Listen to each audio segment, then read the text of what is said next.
Hi friends, welcome to my channel my family dairy. ఎలా ఉన్నారండి? అందరూ బాగున్నారా? నేను కూడా బాగున్నానండి.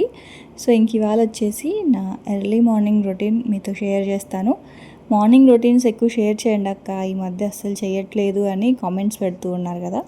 సో ట్రై చేస్తానండి. ఎందుకంటే ఉదయం పూట మీకు చెప్పాను కదా కొంచెం కాళ్ళ నొప్పులు వస్తూ ఉన్నాయని. సో దానివల్ల మార్నింగ్ వ్లాగ్ షూట్ చేయాలి అంటే టైం ఉండట్లేదు, కొంచెం కంగారు అయిపోతుంది. అందుకే మార్నింగ్ టైంలో కొంచెం తక్కువ వీడియోస్ అనేవి షూట్ చేస్తున్నా. సో లంచ్ బాక్స్ రెసిపీస్ ఎక్కువ షేర్ చేయమని అడుగుతున్నారు. అలాగే ఇంకా కార్తీక మాసం వచ్చేసింది కదా. సో నాన్ వెజ్ లేకుండా, ఉల్లిపాయ వెల్లుల్లిపాయ లేకుండా కూడా రెసిపీస్ ఎక్కువ షేర్ చేయండి అక్క అని అడుగుతున్నారు. ఖచ్చితంగా మ్యాక్సిమం ఈ కార్తీక మాసంలో నాన్ వెజ్ రెసిపీస్ అయితే మీతో షేర్ చేయనులేండి. అన్నీ కూడా వెజ్ రెసిపీసే చూపిస్తాను. ఎందుకంటే పాపం మిమ్మల్ని ఇబ్బంది పెట్టడం నాకు ఇష్టం లేదు. ఇంకా ఇక్కడైతే ఫస్ట్ వంటగదిలోకి రాగానే టీ అయితే పెట్టేస్తాను కదా. సో టీ పెట్టేశాను. ఇవాళ నేను లంచ్ బాక్స్లోకి చేస్తున్న రెసిపీస్ ఏంటి అంటే చోలే కర్రీ, పూరీ చేస్తున్నాను. అలాగే పూరీలోకి చెన్నా మసాలా, ఉల్లిపాయ లేకుండా చేస్తున్నాను అనమాట. అలాగే ఇంకా కొంచెం గీ రైస్ కనుక చేసేస్తే మధ్యాహ్నం లంచ్లో కూడా కాంబినేషన్ బాగుంటుంది కదా అని చెప్పి, సో ఇంకా పిండి కలుపుదామని చెప్పేసి డిష్ వాషర్లో పెట్టిన గిన్నెలు ఉన్నాయి కదా. సో అవైతే ఇప్పుడు తీయను. ఇంకా పిల్లలు అందరూ స్కూల్కి వెళ్ళిపోయిన తర్వాత అప్పుడు సామాన్లన్నీ మళ్ళీ సర్దుతా అనమాట. సో గిన్నె చూసారండి ఎంత మంచిగా షైన్ అవుతా ఉందో. డిష్ వాషర్లో ఇదొక అడ్వాంటేజ్ అండి. మనకి ఎండలో పెట్టకపోయినా సరే ఎండలో పెట్టినట్లుగా గిన్నెలు మంచిగా షైన్ అవుతాయి అన్నమాట. వాటర్ స్ట్రెయిన్స్ కూడా ఉండవు. సో 1 hour 40 minutes కనుక పెడితే ఎక్స్ట్రా డ్రైయర్ కూడా పెట్టేస్తే ఏంటంటే అసలు వాటర్ చుక్కలు ఏమీ లేకుండా మనం క్లాత్తో తుడిస్తే ఎలా అయితే వస్తాయో అలా వస్తాయి అన్నమాట గిన్నెలన్నీ కూడా. సో ఇలాంటప్పుడు ఉదయాన్నే లేచి చూసినప్పుడు మనసుకి కొంచెం హాయిగా అనిపిస్తుంది. అమ్మయ్య గిన్నెలన్నీ నీట్గా కడిగేసి ఉన్నాయని. షింక్లో గిన్నెలు ఉంటే కొంచెం కోపం వస్తుంది అనమాట. సో నైటే లోడ్ చేసేస్తే ఉదయాన్నే క్లీన్ చేసి పెట్టిన గిన్నెలను చూస్తే కొంచెం ప్రశాంతంగా ఉంటుంది. సో ఇంకా పిండి అయితే కలిపేస్తున్నాను. ఇంకా పూరి అనేది నేను గోధుమ పిండితోనే కలుపుతున్నాను. ఎప్పుడైనా మైదా వాడతాను కానీ రెగ్యులర్గా మాత్రం చపాతీ పిండి ఎలా అయితే కలుపుకుంటానో అలాగే. కాకపోతే ఇవాళ రోటీ మేకర్లో చేస్తున్నాను కదా. సో రోటీ మేకర్లో ఏంటి అంటే కొంచెం పిండి అనేది కొంచెం సాఫ్ట్గా ఉండాలి. అంటే కొంచెం వాటర్ ఎక్కువ వేసి కలుపుకోవాలన్నమాట. సో అందుకే కొంచెం వాటర్ ఎక్కువ వేసి కొంచెం సాల్ట్, కొంచెం ఆయిల్, 1 స్పూన్ ఆయిల్ అంతే వేసేసి ఇంకా కలుపుకుంటూ ఉన్నాను. అలాగే వాటర్ ప్యూరిఫైయర్ గురించి అడుగుతున్నారండి. నిజానికి చెప్పాలంటే ఈ వాటర్ ప్యూరిఫైయర్ మాది కాదండి. ఈ అపార్ట్మెంట్స్లో ఫ్లాట్తో పాటుగా ఇచ్చారనమాట అది. సో ఇది ఓనర్స్దే అనమాట. మేమైతే ఏమీ సపరేట్గా ఏం పెట్టలేదు, అంటే మేమేం కొనింది అయితే కాదు. సో దాని గురించి రివ్యూ అడుగుతున్నారు. అలాగే ఎంత కాస్ట్ పడింది అని అడుగుతున్నారు. నాకు నిజంగా తెలియదండి. అక్కడ ఆల్రెడీ అది ఉంది, సో దాన్ని వాడుకుంటున్నాం అంతే అనమాట. ఇంకా పిండి అయితే కలిపేశాను పూరీకి, అది పక్కన పెట్టాను. నైట్ ఏంటి అంటే శనగలు, అంటే తెల్ల శనగలు, అలాగే బఠానీ, అలాగే గ్రీన్ పీస్. సో ఈ మూడింటిని కూడా మంచిగా నానబెట్టేశాను. అవి నైట్ నానబెట్టేస్తే ఉదయానికి బాగా నానిపోతాయి కదా. సో వీటిలన్నిటినీ కూడా నేను కుక్ చేసుకొని డీప్ ఫ్రిడ్జ్లో స్టోర్ చేసుకుంటాను అనమాట. యాక్చువల్గా ఇవాళ నేను వీక్లీ మీల్ ప్లాన్ షేర్ చేద్దాం అనుకున్నాను. కాకపోతే ఇంకా కొంచెం ఎక్కువసేపు స్ట్రెయిన్ అవుతుంటే కాళ్ళు అనేవి నొప్పి వస్తున్నాయండి. అందుకే కొన్ని రోజులు అంటే ఎక్కువ స్ట్రెయిన్ అవ్వకుండా ఉందాంలే అనేసి ఇవాళ అయితే పెద్ద వ్లాగ్ అయితే ఏం షూట్ చేయలేదు. ఫస్ట్ అనుకోవడానికైతే మాత్రం వీక్లీ మీల్ ప్లాన్ షేర్ చేద్దాం అనుకున్నాను. సో అడుగుతున్నారు, కానీ ఖచ్చితంగా మీకు ఈ మంత్లోనే మీకు వీక్లీ మీల్ ప్లాన్ అయితే షేర్ చేస్తాను.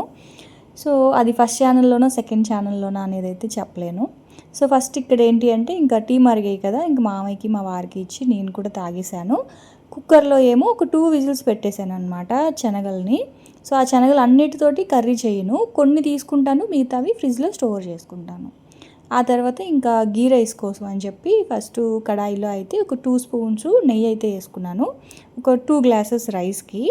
సో 2 స్పూన్స్ నెయ్యి అయితే వేసుకొని అందులో ఒక 2 ఇంచులు దాల్చిన చెక్క, ఒక 2-3 లవంగాలు, కొంచెం జీలకర్ర, కొంచెం షాజీరా ఇట్లాగా.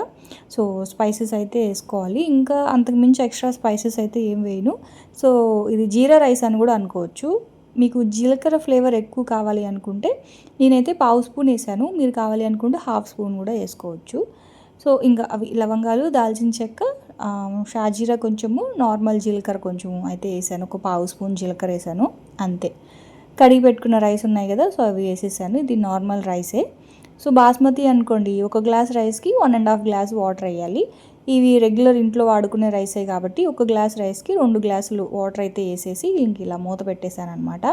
సో ఈ చోలే కర్రీతోటి, అదే ఈ చెన్నా కర్రీతోటి ఈ బగారా రైస్, బగారా రైస్ కాదు, జీరా రైస్.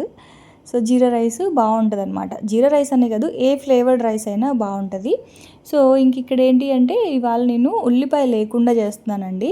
సో 3 టమాటాలు తీసుకున్నాను, ఒక 20 వరకు జీడిపప్పు తీసుకున్నాను. టమాటాలు జీడిపప్పుని మెత్తగా పేస్ట్ చేసుకోవాలి. ఆ తర్వాత ఇదిగోండి శనగలు చూసారా ఎంత మంచిగా ఉడికిపోయాయో. ఇది మరీ మెత్తగా మ్యాష్ అయిపోకూడదు, అలా అని ఉడకకుండా ఉండకూడదు అనమాట. సో ఇప్పుడు దీన్ని ఏంటి అంటే ఒక్క చుక్క నీళ్లు కూడా లేకుండా మొత్తం నీళ్ళని వంచేయాలి. నీళ్ళు వంచిన తర్వాతనే, చల్లారిన తర్వాత మనం డీప్ ఫ్రిడ్జ్లో స్టోర్ చేసుకోవాలన్నమాట వాటిని. అందులో కనుక నీళ్ళు ఉన్నాయి అంటే మనం డీప్ ఫ్రిడ్జ్లో స్టోర్ చేసుకున్నప్పుడు అంత ఐస్ క్యూబ్ లాగా అయిపోద్ది. మనం కావాలి అనుకున్నప్పుడు మనకి రావన్నమాట. సో ఒక్క చుక్క నీళ్ళు కూడా లేకుండా నేను పక్కన పెట్టేసుకున్నాను. ఆ తర్వాత అదే కుక్కర్లో కొంచెం ఆయిల్ అయితే వేసుకొని ఒక 2 లవంగాలు, చిన్న దాల్చిన చెక్క, కొంచెం జీలకర్ర, అలాగే కొంచెం కసూరి మేతి. ఉల్లిపాయలు తినేవాళ్ళు ఎంచక్క ఉల్లిపాయ వేసుకోవచ్చు. నా దగ్గర నిజానికి ఉల్లిపాయలు అయిపోయాయి, నేనైతే ఉల్లిపాయ తింటాను. ఒకవేళ ఉల్లిపాయ తినని వాళ్ళు ఇలా కూడా చేసుకోవచ్చండి. సో కసూరి మేతి కొంచెం వేగిన తర్వాత టమాటో ప్యూరీ వేసేసాను. ఆ తర్వాత చిన్న స్పూన్ తోటి 1 స్పూన్ కారము, 1 స్పూన్ ధనియాల పొడి, ఒక పావు స్పూన్ జీలకర్ర పొడి, పావు స్పూన్ గరం మసాలా, రుచికి సరిపడా ఉప్పు, అలాగే అల్లం పేస్ట్. సో వెల్లుల్లిపాయ కూడా చాలామంది తినరు కదా, సో తినకపోతే వెల్లుల్లిపాయ కూడా స్కిప్ చేసేసి ఓన్లీ అల్లం పేస్ట్ ఒకటే వేసుకోండి. అల్లం పచ్చిమిర్చి పేస్ట్ చేసి పెట్టుకోండి. సో ఎవరైతే అల్లం వెల్లుల్లి పేస్ట్ తినరో దానికి బదులుగా అల్లం పచ్చిమిర్చి పేస్ట్ అయితే చేసి పెట్టుకోండి, అది వాడండి, మీ కర్రీస్ చాలా బాగుంటాయి. సో అల్లం పేస్ట్ కూడా వేసేసి ఉడకపెట్టుకున్న శనగలు ఉన్నాయి కదా, సో అదొక కప్ అయితే వేసుకున్నాను. అది కూడా వేసేసి ఇందాక మనం అందులో వచ్చిన వాటర్ ఉంటాయి కదా, శనగల్లో వచ్చిన వాటర్, సో అది కూడా వేసేసాను. అలాగే కొంచెం కొత్తిమీర కూడా వేసేసాను. ఇంకోటి ఏంటి అంటే టమాటాలు వేసుకున్నాం కదండి, సో షుగర్ కూడా 1 స్పూన్ అయితే వేసుకున్నాను, కాకపోతే ఆ క్లిప్పింగ్ మిస్ అయ్యింది. సో టమాటాలు కనుక మీరు ఎక్కువ వాడుతున్నట్లయితే ఖచ్చితంగా దాంట్లో 1 స్పూన్ షుగర్ కానీ బెల్లం కానీ వేసుకోండి, కర్రీ టేస్ట్ అనేది బ్యాలెన్స్ అవుతుంది. సో బగారా రైస్ కాదు, మళ్ళీ ఏంటో నాకు బగారా రైస్ అని వచ్చేస్తుంది. సో ఫ్లేవర్డ్ రైస్, సో గీ రైస్ అనుకోవచ్చు, జీరా రైస్ అనుకోవచ్చు. సో అదైతే అయిపోయింది. ఇంకా కుక్కర్లో కూడా కొంచెం వాటర్ వేసేసి ఒక 2 విజిల్స్ పెట్టేస్తే ఇంకా మంచిగా దగ్గరికి బాగా ఉడికిపోతుంది అనమాట. ఇంకా ఇదేంటి అంటే పెరుగన్నం అండి. నైట్ కొంచెం అన్నం మిగిలింది, సో పిల్లలకి నాకు కొంచెం పెరుగన్నం అయితే తిందామని, కానీ నా పెరుగన్నం మా వారు తినేశారు. సో ఏంటి అంటే ఇంకా ఉదయాన్నే ఆయిల్ ఫుడ్ అంత ఎక్కువ ఇష్టంగా తినరండి చెప్పాలంటే పిల్లలే కాదు, నేను కూడా. పూరి ఏంటి అంటే ముందు రోజు చెయ్యాలి, అంటే దివాళీ రోజు చెయ్యాలి, కాకపోతే ఇంకా ఆ రోజు చేయలేదు. సో అన్నం తినేసాం అనమాట. సో వాళ్ళకి చెప్పాను కదా అని చెప్పేసి ఇంక ఇవాళ లంచ్ బాక్స్లో కూడా ఉంటుంది కదా. అలాగే టిఫిన్, మామయ్య అయితే టిఫిన్ తింటారు, పూరి మామయ్య చాలా ఇష్టము. సో చపాతీతో కంపేర్ చేస్తే, సో ఇంకా మామయ్యకి టిఫిన్ ఉన్నట్లు ఉంటుంది. సో మధ్యాహ్నానికి గీ రైస్ ఉన్నాయి కదా, సో రెండిటికి సరిపోద్ది కదా, ఎక్కువ స్ట్రెయిన్ అవ్వకుండా అని చెప్పేసి అలా చేశాను. సో నైట్ రైస్ మిగిలింది కదా, సో అందుకని నేను చక్కగా కొంచెం పెరుగన్నం కలిపి పిల్లలకి పెట్టేసా. మా వారు అన్నారు మిగతాది నాకు ఇచ్చేసేలే, నేను పెరుగన్నం తింటాను, నాకు పూరి అది బాక్స్ పెట్టేసే అని అన్నారు. సరే అని చెప్పి ఇంక అలాగే చేశాను అనమాట. ఆ తర్వాత పూరీ ప్రెషర్లో, అంటే ఈ రోటీ మేకర్లో అసలు నిమిషానికి కనీసం ఒక 20 పూరీలైనా చేసేయచ్చండి. జస్ట్ ఇలా ప్రెస్ చేస్తే చాలు, ఎంచక్క మనకి ప్రెస్ అయిపోతాయి. దీన్ని మనం ఏదైనా ఒక జిప్లాక్ బ్యాగ్లో పెట్టేసుకుంటే ఎప్పుడు కావాలంటే అప్పుడు పూరీలు ఇట్లా ఆయిల్ వేడి చేసుకొని అట్లా చేసేసుకోవచ్చు. అలాగే మీరు కావాలి అనుకుంటే ఇంకొంచెం పెద్ద సైజ్ చేసుకొని చపాతీలు కూడా కాల్చుకోవచ్చు అనమాట. అంటే ఇన్స్టెంట్ చపాతీలు మనం బయట షాప్స్లో తెచ్చుకుంటూ ఉంటాం కదా, సో ఇట్లాగే చేస్తారు వాళ్ళు. కాకపోతే వాళ్ళ దగ్గర ఏంటి అంటే ఇంకా పెద్ద పెద్దవి ఉంటాయి, మనం పూరీ కాబట్టి కొంచెం చిన్నవి చేసుకున్నాం అంతే. చపాతీ అయితే కొంచెం పెద్ద సైజ్ చేసుకొని స్టోర్ చేసుకోవచ్చు ఫ్రిడ్జ్లో. కానీ నేనే అలా చేయను, నేను ఎప్పటికెప్పుడు పిండి కలుపుకొని చేస్తూ ఉంటాను అనమాట. కాకపోతే పిండి మాత్రం కొంచెం వాటర్ ఎక్కువ వేసుకొని కలుపుకోవాలి, అదొక్కటే చిన్న తలనొప్పి. సో ఆ తర్వాత ఇదిగోండి పూరీలు చూసారా, ప్రతి పూరీ కూడా పొంగుతుందండి. చేత్తో మనం చేసినప్పుడైనా పొంగదేమో కానీ రోటీ మేకర్లో మాత్రం పూరీలన్నీ కూడా చక్కగా పొంగుతాయి, మెత్త మెత్తగా సాఫ్ట్గా ఉంటాయి అన్నమాట. నాకు ఎందుకో రోటీ మేకర్లో ప్రెస్ చేసి ఆ పూరీలు వేయడం అంటే ఒక సరదా. చాలా బాగుంటుంది, ఒక ఆటలాగా ఉంటుంది. ఇలా ప్రెస్ చేయడం అలా వేయడం బాగుంటుంది. సో ఇంకా బాక్స్ అయితే పెట్టేశాను. ఆ తర్వాత కర్రీ అయితే ఉడికిపోయింది. సో అందులో లాస్ట్లో నేను కొంచెం ఇది ఫ్రెష్ క్రీమ్ అనమాట, పాల మీద మీగడ. కాకపోతే నేను ఫ్రిడ్జ్లో పెడతాను కదా, సో దాన్ని బయటకు తీయడం మర్చిపోయాను. అందుకే కొంచెం గట్టిగా ఇలా కట్ చేసి అదే వేసేసాను అనమాట. కొంచెం కమ్మగా ఉంటుంది కదా అందుకని చెప్పి. సో స్పైసీ లేకుండా బటర్ కానీ లేదా ఇలా క్రీమ్, ఫ్రెష్ క్రీమ్ కానీ వేసుకుంటే కూరలు కొంచెం కమ్మగా ఉంటాయి. సో ఇది రైస్, చపాతీ దేంతో అయినా సరే కర్రీ చాలా బాగుంటుంది. మెయిన్గా ఇలాంటి ఏదైనా ఫ్లేవర్డ్ రైస్ తోటి ఇంకా బాగుంటుంది అనమాట. ముందు రోజు గులాబ్ జామ్ చేశాను కదా, సో గులాబ్ జామ్ కూడా పెట్టేశాను.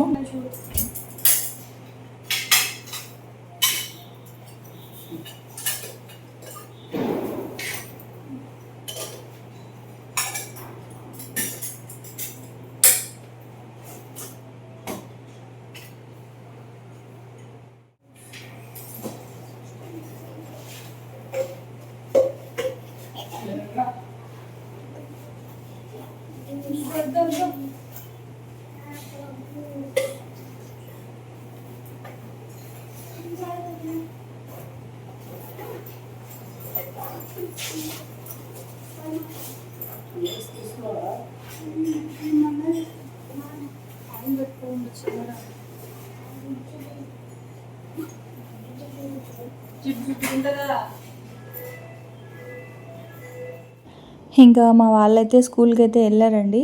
ఇందాక కొమ్ము శనగలు అయితే నానబెట్టుకున్నాను కదా, అదే శనగలు. ఇంకా ఇది వచ్చేసి బఠానీ, అలాగే గ్రీన్ పీస్ అనమాట. సో వీటిల్ని కూడా అలాగే ఒక హై ఫ్లేమ్లో అయితే 2 విజిల్స్, మీడియం ఫ్లేమ్లో అయితే 1 విజిల్ చాలు. సో ఇవి బాగా నానిపోయాయి. మీరు కావాలి అనుకుంటే వాటర్ వంపేసి పచ్చివి కూడా మీరు డీప్ ఫ్రిడ్జ్లో ఫ్రీజ్ చేసుకోవచ్చు. కాకపోతే ఏంటి అంటే ఇప్పుడు మనం వెజ్ బిర్యానీ వండుతున్నాము. సో వెజ్ బిర్యానీ కోసం సపరేట్గా కొన్ని తీసుకొని అప్పటికప్పుడే ఉడకపెట్టలేం కదా. అదే ఇలా ఉడకబెట్టేసి కనుక ఫ్రిడ్జ్లో పెట్టుకుంటే డైరెక్ట్గా కర్రీస్లో కానీ లేకపోతే పులావ్స్ లేకపోతే బిర్యానీస్ ఇలాంటి వాటిల్లో వాడుకోవచ్చు అనమాట. సో అందుకని నేను ఏం చేస్తాను అంటే హాఫ్ కుక్ చేసి పెట్టుకుంటాను. సో అప్పుడు ఏంటి అంటే కొన్ని కొన్ని తీసుకొని ఇంక వెంటనే కూరల్లో వాడుకోవచ్చు కదా అందుకని.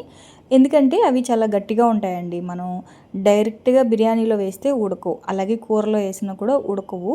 సో అందుకే ఇలా హాఫ్ కుక్ చేసి పెట్టుకుంటే గ్రీన్ పీస్ కానీ లేకపోతే బఠానీ కానీ లేకపోతే ఇంకా ఇందాక మనం శనగలు కూడా ఉడకపెట్టుకున్నాం కదా, సో ఇవన్నీ కూడా కర్రీస్కి లేకపోతే ఈవినింగ్ టైంలో మనం ఏదైనా అప్పటికప్పుడుగా స్నాక్ చేయాలి, టిక్కీస్ చేయాలి అనుకోండి, ఉడకబెట్టుకున్న ఇవి ఉన్నాయనుకోండి, కొన్ని తీసేసి రూమ్ టెంపరేచర్లోకి వచ్చాక కొంచెం మిక్సీలో కానీ లేదంటే చాపర్లో కానీ కొంచెం ఉల్లిపాయలు, పచ్చిమిర్చి, కొత్తిమీర, కరివేపాకు, కొంచెం నిమ్మరసం ఇలాంటివి వేసేసి కొంచెం కచ్చపచ్చగా మనం గ్రైండ్ చేసుకొని టిక్కీస్లా కూడా చేసుకోవచ్చు. సో ఇన్స్టెంట్గా మనకి దేనికైనా ఉపయోగపడతాయి అన్నమాట ఇవన్నీ కూడా.